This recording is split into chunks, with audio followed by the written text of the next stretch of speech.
Hey guys, Dr. Derry here again. So when I'm talking about low back relief, I often start off with a couple of my favorite mobility tasks. And so when you're looking to have some relief in your low back pain, these are often some things I do in the clinic to help give you some of that short-term relief. Now, the long-term relief comes from building resiliency, but you have to build that defense after you're feeling better. And so I'm going to go over a couple mobility tasks. Now, these are great tasks for people who are dealing with some average, everyday low back stiffness and discomfort that tends to not travel. And so what I mean by travel is no pain into the buttocks or down into the legs, stuff that just sticks around in the low back, hips area.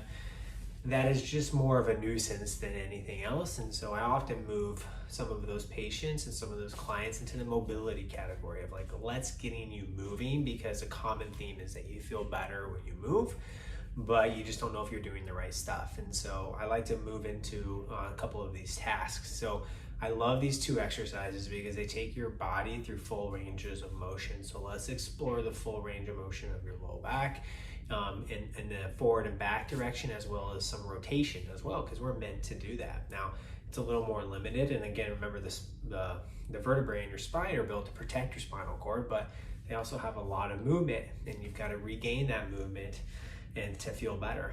And so I love saying it over and over again. I'm going to say it over and over again. It's going to be motion is lotion. So let's regain some movement and feel better. So I want to go over some of the cat camels and then also move into an open book or a windmill. And so I'm going to review those tasks and talk about some things that I commonly see that are done wrong, or maybe could be tuned up a little bit. And so I'm going to move into the cat camels first.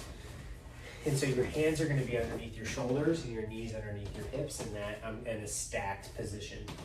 In that stacked position, I'm going to lift my head and stick my butt out, creating a nice little valley in my low back. And then I'm going to pull my head down and push through my arms to really round out my spine as much as I can. With those two exercises, you should feel a little bit of a stretch and a little bit of pressure, but it's taking you through that full range of motion, which I love.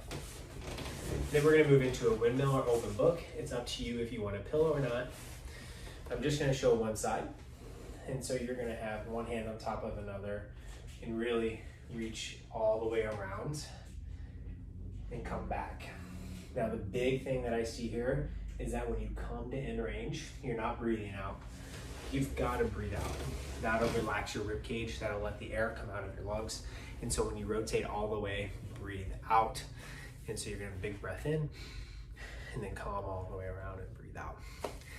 Now, those are just some common mobility tasks that I use in the clinic, and oftentimes gives people a little bit of a window to build resiliency. And what I mean by resiliency is strength. You've got to earn it, right? So let's get feeling a little bit better, and then let's get after it and earn it.